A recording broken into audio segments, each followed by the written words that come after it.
Hello everyone and welcome back to Imperator Rome. I'm Lord Forwind here with another guide. This time we're going to go over loyalty, specifically the four major types of loyalty, what they are, what they do, and how to deal with them.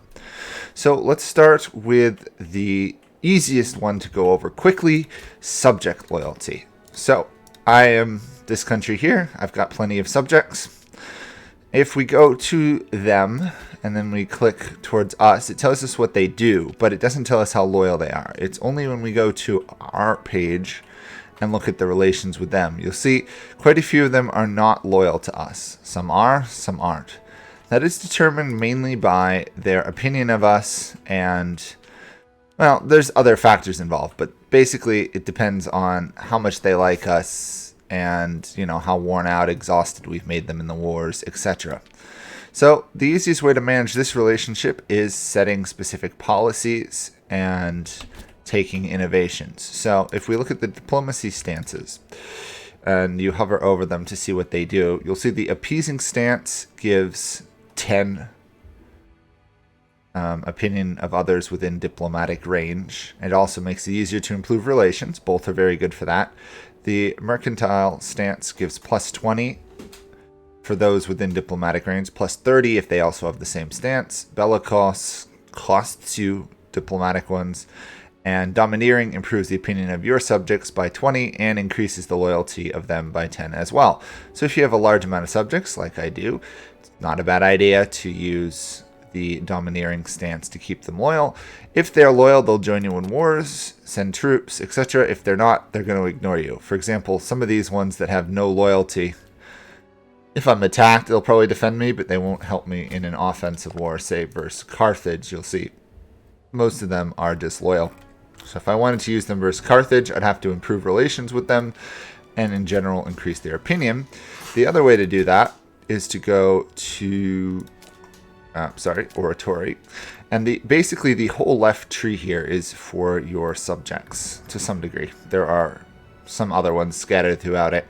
You can get stuff like transferred citizenship, plus 10% opinion. That's a permanent plus 10 opinion. It's very useful, especially for nations with large amounts of city-states, like at the beginning of the game, the Antigonids, or basically any country that wants to use subjects, whether feudatory, client, tributary, or tribal vassals. You've also got these other ones that give you some tributary income, but you really want, if you want to use subjects, you want the ones that improve subject relations. So that's another 10 there, another 5 there. Over here, you can get 5 as well. And you can also get plus 3 diplomatic reputation. Don't underestimate diplomatic reputation. It's pretty good. Then if you go even further down, if you do yearly installments here, your subjects states get plus 50 loyalty. It does reduce your tribute income, but if you don't use tributes, it's not a big issue. And then, of course, you've got more down here. All that help. The other way to help with that is to get all the innovations that improve the cap on improve opinions. So this is plus 20, this is 10, I think this is 10 as well. And then this is 20, and this over here is 20 as well. All 3 of those add up to the point that you can basically persuade people around you to not only become your city-states, but be friendly and content staying as your city-states, or vassals, subjects, whatever. So the next one to go over is provincial loyalty. So let's see. So right over here, I've got some provinces with very low loyalty. You can, of course, find it up here. It tells you what it is and where it is. If you want the exact details for each area, you kind of have to go in here and figure out what their opinions of you are, etc. And you can go all the way down to the happiness, which it's almost more like loyalty rather than happiness, because if they get low happiness, they start to become rebellious right here, and then they start to cause problems with your loyalty. It's a bit misnamed, but there are several things that boost loyalty. There are several things that weaken loyalty. There is basically 2 innovations worth mentioning. Let's see, I think they're under religious. There is reduced governorship that gives you 0.02 provincial loyalty. That's worth getting pretty early on. It will keep people much happier with you. I think there's another one somewhere in here for improve provincial loyalty, but it's not really worth going into that much. Other things that can help are texts that improve your culture happiness. So like the starting ones here, integrated culture happiness, unintegrated cultural happiness. You start stacking these, it improves the happiness of the population, which increases the loyalty from that specific city or settlement, which then applies to the province and upwards. The other way to handle provincial loyalty is having a governor in place. If your governor is corrupt, that hurts your loyalty. If they are in power and not corrupt, that's ideal. And then you can put on the, let's see. Actually, I don't think I have enough political power. Oh, maybe I do here. You can then select the policy, which is, well, I already have it applied. Basically, harsh treatment. It improves the provincial loyalty at the costs of increased demotion, attraction, migration, and a massively reduced output. Basically, you make nothing from that province, but you increase the loyalty a lot. It's important to note that the local provincial loyalty you get from harsh treating does depend on your governor skill. So if you have a really terrible governor working in office, you're going to get much less of a benefit from it. Let's see.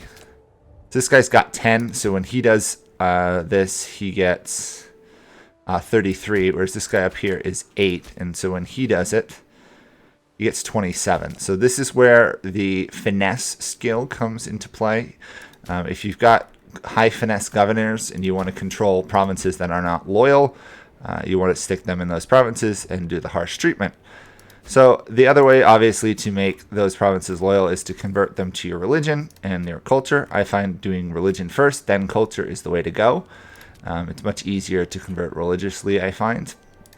And provincial loyalty, if it hits 0, the province over time can rebel.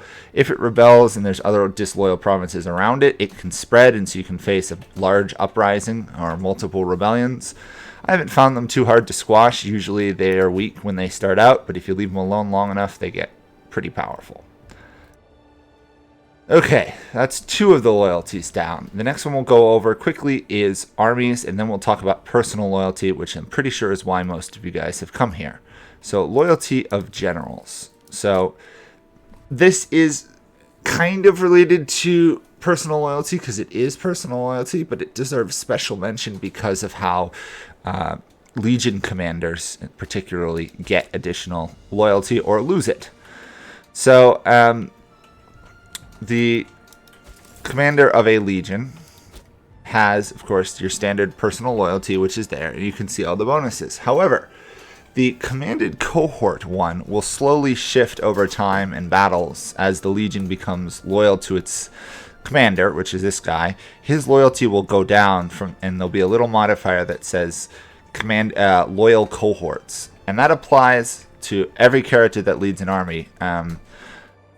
It's basically the same thing that governors have the issue with having armies and troops under their control. It applies to Legion commanders, so you have to keep an eye on making sure that your commanders don't get too much loyalty from their people they command. Thankfully, it's the one that's leading that seems to get the loyalty issue first, and then it spreads. Annoyingly, the power of the commanded cohorts also applies to the power base, which decreases loyalty as well. So if you've got a large army that's loyal to its commander, the power base of a general can spike really high, the loyalty can drop really low. So what you want to do is after basically you'll get events that raise and lower the loyalty, which can kind of give you a heads up when they're disloyal. Usually at that point you either want to not click through the decision but go to the commander of the Legion's page, so like right here, and go in, bribe the guy to make him loyal, and then replace him, and then accept the event, because then he's not in command of the army, so his power base and commanded cohort's loyalty is going to drop, even though he might have loyal veterans pop up and improve it. In addition, the governors have a similar issue with they get a power base for the amount of population and wealth in their territories and how many troops they raise if you raise levies and stuff. So just be aware that giving governors large amount of population to administer tends to lead to issues. In this case, this right here controls the vast majority of my population. So basically any governor I put in charge of this becomes disloyal almost immediately. For this guy, the easiest way is to give him, bribe him or give him free hands to do it. Now, in terms of personal loyalty, well, the easiest way to do this is if we go to the show family. These are your 4 major families. It depends on your size. Sometimes you'll have 3, 4, or 5 based off your rank. It's also important to note as you go up in power size, the loyalty of your generals, admirals, and governors goes down. And the threshold for civil war goes down as well. So just be aware that as you grow larger and stronger, it becomes harder to keep people loyal.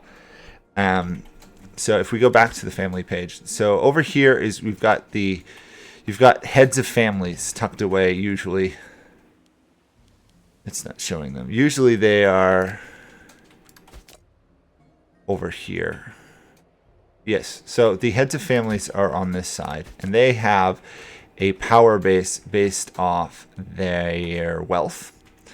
Thankfully, a lot of them don't have money right now. Their wealth and their prestige of their nations. As you can see, prestige provides this amount of power base to the head of the family. Usually, the head of the family in a monarchy is your ruler, and I think it almost always is. So they tend to have a large power base, which helps quite a bit because you have issues with that. So you can see capital region size. Your ruler always rules the capital region, so you have a larger capital region. You've got a larger power base. Any holdings they have, they get a +2 for ruler, which should honestly be more, and then they get a head of family 1. This kind of counterbalances the other heads of families and, in general, governors. Basically, everybody gets counterbalanced by your ruler's power base. Problems really start to arise when people start to have a power base as large or larger than your ruler, because then they get greedy. As you can see, this guy loses almost 18 loyalty just to his power base alone. So that makes him disloyal. He starts at 55, and that's already put him down to disloyalty. So I'm going to have to, in this case, bribe him or something to keep him from revolting. Same thing with this guy, who's a governor. So the ways to handle that are, there's a couple innovations that can help you. Over here, you've got legal patronage +2 loyalty. Further down, you can get praetors and proconsuls, which give +5 loyalty of governors. You've got approved familia, which gives +4 loyalty to all characters, which is really good. And then down here, you have +2 loyalty of characters under something that's actually more for influence. Altogether, that adds up to quite a lot. Under the martial tree, you have martial advances. You have military sponsors +5 loyalty of generals. Very useful. I don't know if there's any in here because I really haven't ever used the fleet tree. I don't think there's any under here. There could be. Basically, those techs will help you keep people more loyal. Another tech that deserves a mention is the civic advances temporary office down here. It gives not only a cohort loyalty chance gain reduction, but it also increases the threshold for civil wars by 5%, which basically counterbalances one level of being a major power or a great power. So that's a pretty useful one if you want to try and keep your populace loyal. The other thing is loyalty for the characters also depends on their culture's loyalty. So if you make your culture happier, usually through religious advances, stuff like this, integrated culture happiness, it will increase the loyalty of characters. Since a lot of your governors and rulers are probably going to be your largest, most primary culture, that should be integrated, or is usually integrated. That will help a lot keeping people happy. You'll notice that if I hover over these people, they have a +4 from just character culture happiness. We can increase that if we needed to by giving decisions even to our even to our noble integrated culture, we could apply stuff like no census taxes, which would give +5, and altogether that adds up to here. As that number goes up, the people of that culture become more loyal. As it's lower, the people of that culture are more unhappy. It's why you should pretty much stock your government with people who are loyal to start, usually in the 60s or 70s, and then replace them if they fall down to the 40s. So basically, you want to monitor the loyalty of your people. This guy's at 55. You know, I keep an eye on him. If he gets lower, I might replace him with a 61 or 67. When you put someone to an office, they get a bonus for a while for granted office. They do lose it after a while. It's 15 loyalty, but it can be a way to improve the loyalty of somebody suddenly. Other methods of doing it are making friends with them, which has costs, but if you make friends with, say, the head of families, that tends to keep them loyal, or a really powerful governor. You can bribe them, which is very useful. Basically increases their loyalty. You can do stuff like send adventuring or banish them. You can even adopt them if you want to get some loyalty that way. The giving free hands here is actually a very useful one. It's a 20 loyalty, but then the person gets corruption. You can't revoke it for a while. But if you give it to a governor and they gain a lot of corruption, you tend to get an event that basically you have a choice to ignore the governor's corruption or imprison them for it. If you do the imprison, you take away their governorship as well, even if they're disloyal, which can help quite a bit. You also have the option to bring to trial. If you bring them to trial, they lose loyalty, but based off their power base, a series of events that you do. But the big increase is their amount of corruption. If you succeed at the trial, you can sometimes strip them of power. You can lock them up. You can banish them. Sometimes you can even execute them, depending on your ruler stats. But it's a lot more riskier than just simply bribing them. Bribing them, thankfully, takes your ruler's wealth rather than your country's wealth, and your ruler tends to accumulate a good amount of wealth over time. So if people start to get disloyal and start a civil war, by all means, go on a bribing spree. It does give you corruption, but it gives them a lot more corruption, and then you can counterbalance it given time. So that's a pretty useful thing to do. Another thing to keep an eye out is make a rival. Sometimes your ruler, rather stupidly, will have rivals. In this case, my ruler doesn't have a rival, but this guy does. When this guy becomes ruler, he's going to have issues with these guys because they're going to receive a penalty to their loyalty. I think it's 20 or 30 for rival of ruler. Thankfully, if you go under a character and then you click on them, there is, if they're a rival, and you're the ruler, there's an option to remove ruler. It costs political points, but it will boost the loyalty of that person considerably. So those are things to keep an eye on for the personal loyalty of people. If you play right, you should really never see any civil wars. Like, you get 20 months to deal with a civil war. So in this case, 27.5% chance. If I click on this one, disloyal character, shows me who's disloyal. Can't deal with that guy. The other one is the daughter of the king, who probably doesn't have a big power base, but I'll check it out anyway. She is disloyal. If we go in and bribe her, ta-da, she is now loyal.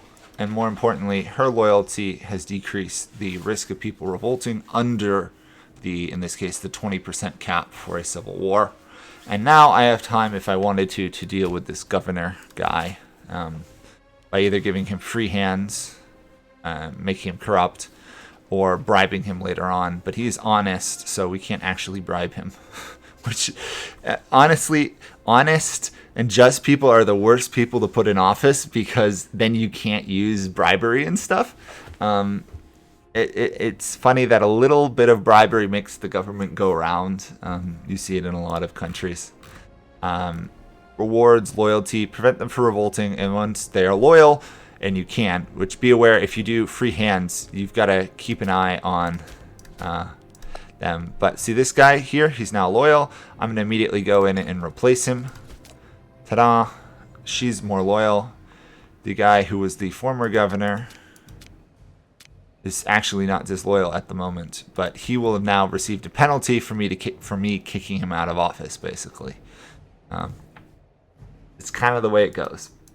It's a little annoying. You can also sort by loyalty here if you were interested in doing so. You can kind of wander through here and go, okay, these are the people disloyal to keep an eye out. Thankfully, the game tells you when you're appointing a person to an office what their loyalty is. Otherwise, this would be really tricky. By and large, pick the highest loyalty person rather than sometimes the highest skilled person, unless they're also loyal.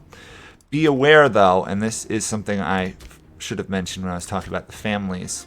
The families have a requirement for how many jobs they have to hold. Usually it's 3. If you give them like 6, they become extra loyal to you because they become grateful. If they do not have enough jobs, they become scorned. It's, I believe, a -10 loyalty penalty to everyone of that family, which can be considerable, especially if they hold, if they have a lot of wealth, especially the heads of families. The heads of families are usually your biggest threat next to your generals. By and large, your generals are big threats. As you can see, this guy has a power base just from commanding the army that is a good size. And if this legion was larger, he'd become even more powerful. It's something to watch out for countries where you have a single legion for a long time that you can build high. So like Rome or Egypt, where you can have like 50 population legions. Those commanders of that legion will grow disloyal very quickly, so you have to keep an eye on them. And as they win battles, their legion becomes more loyal, so you have to replace them more often. By and large, don't let anybody take command in an army that's below 60 loyalty. Ideally 70. I know sometimes you can't help it because you need a good commander. You can, up here, there's a star. If you hit it, it will keep an eye on that person. So if we wanted to, we could click on here, do the general. Oops, sorry. Click on here, star him, and now we see him. And it tells us the loyalty immediately on the side. So if you have people you want to keep an eye on, I usually do it on governors that are large governors. As the game goes on, this will show the loyalty. And if this falls, it'll give me a chance, because I'll see the number change, to take care of them or do it. Other people that tend to be good ones to do are your heads of families. If you want to do it this way. You don't have to do it this way. I played a whole game or two with no civil wars, and I didn't do this. But it gives you an idea of what to do. You'll see this guy is disloyal. However, he's not too overly disloyal, but it's worth keeping an eye on him and imprisoning him. So that's a pretty useful thing on the side. And you don't want to add too many people, or it just becomes, a wall, and then you have to scroll through it. But 3 or 4 people is good. I tend to have the ruler, the ruler's heir, and then any major governors or legion commanders in the side, just so I know what their loyalty is, and I can click to them quickly to check up on their health. As you see, this guy's going to die here soon. So if that was my heir, I'd want to know and check periodically. Basically, the trick to loyalty is check it periodically. When you see an event pop up that adds or decreases loyalty, click on the character page, see what their loyalty is, then choose the option that keeps them loyal. Provincial loyalty just depends on the happiness of the population. The easiest way is to convert them and have a good governor in them. Sometimes what you have to do is put them on harsh treatment, get it up, then switch it to conversion, which then the loyalty will plummet quickly, but you'll manage to convert enough people, rinse and repeat over and over and over. Be aware that every time you appoint a new governor, their policies change. If it's low loyalty, they almost will always put on harsh treatment. But sometimes you'll get governors who have see right here, you'll have a governor who started a province, took over a province with high provincial loyalty, applied a policy to apply happiness, but it's still not balancing out the decrease. So this could get down in the 10s or 20s, and she wouldn't adapt to it. We'd have to replace her or change the policy manually. So that's basically loyalty. City-states, subjects, provinces, commanders, governors, and then personal loyalty. If somebody is powerful and disloyal, take them out of office. If they're loyal and they're good at their jobs, put them in office, and then just rinse and repeat as people get greedy. That's basically your solution. So hope you guys enjoyed this. Hopefully it helps you with loyalty, and I'll see you all another time in another guide. Bye for now.